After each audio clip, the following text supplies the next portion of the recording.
Got you? That's a lot. Because what do most men want to do? You guys want to what? Fix it, right? How do you fix something that comes in and steals something from you? You know it doesn't discriminate, right? There's no script to this thing. So as we're sitting in the doctor's office and he's explaining to me, you know, this is just a bump in the road. You can get a new set of tatas. Like really, those were his words. I mean, they look good now, but 4 surgeries later. But how many like engineers or software developers do I have in here, or just plain nerds out here? That's him. So you know he's gonna ask what? 1,000,001 questions, right? So we're asking these questions, something's not adding up. We decided to go get a second opinion at UNC. Here, we had our own dream team.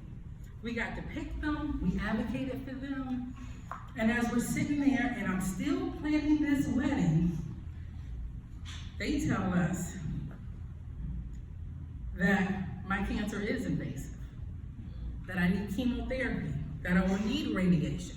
I forgot to mention the last doctor just said, you won't need any of that. Again, you'll get a new set of tatas.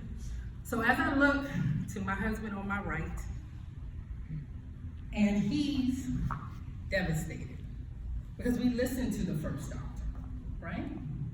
So now we're listening to this other doctor that's telling me I have to do all these things.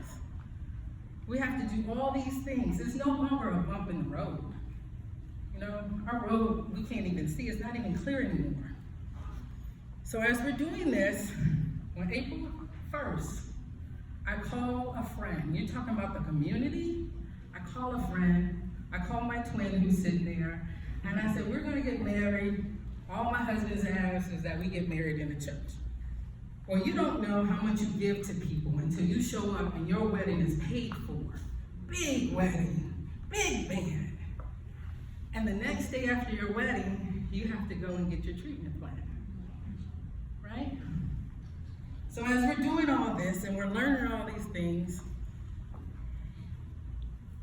we're sitting there at UNC, and as you said, someone mentioned about a kid being diagnosed with cancer.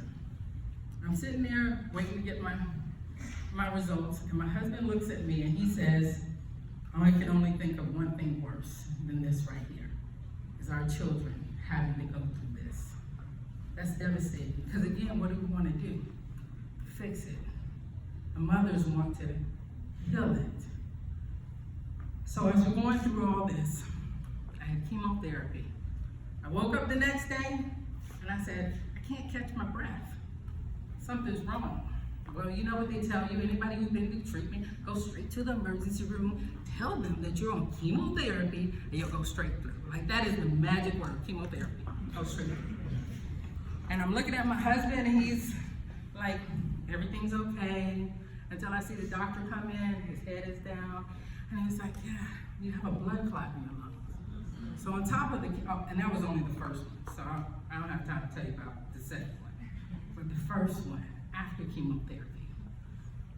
So on top of all that, you have the aches, the pains, the hair loss didn't bother me that much because I have a cute bald head under here.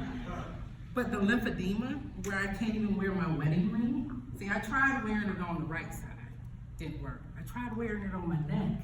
I lost it in Whole Foods. Had to call police to get it back to the lady that found it.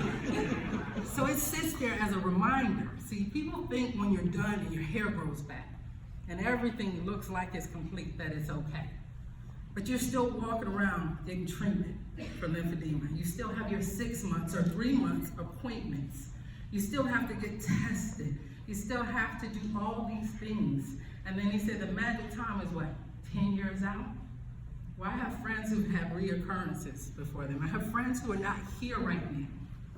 But because of my husband, I knew I could beat the odds. You've always been there for me, from the first day.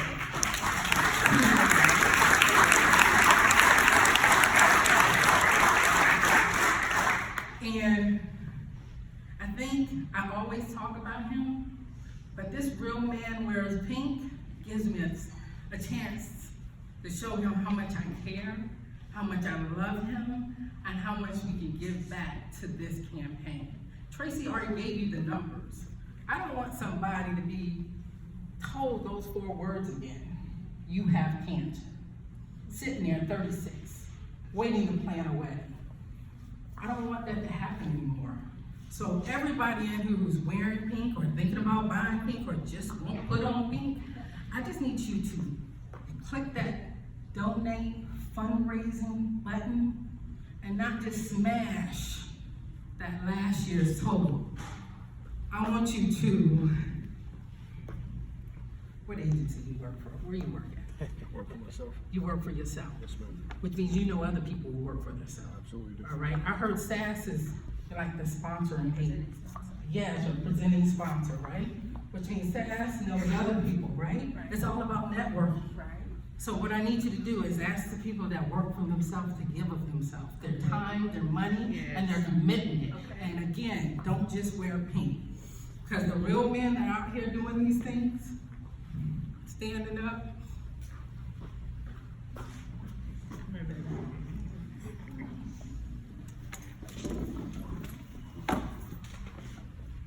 we want to make sure that they have support in our community.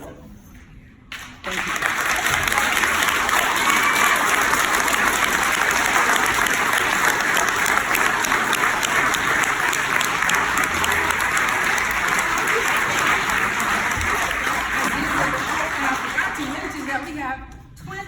Thank you.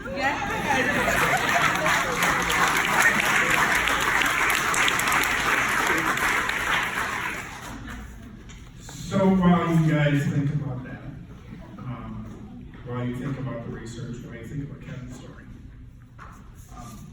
we've got a jazz ensemble, so think about why you're here, and think about what you're gonna do.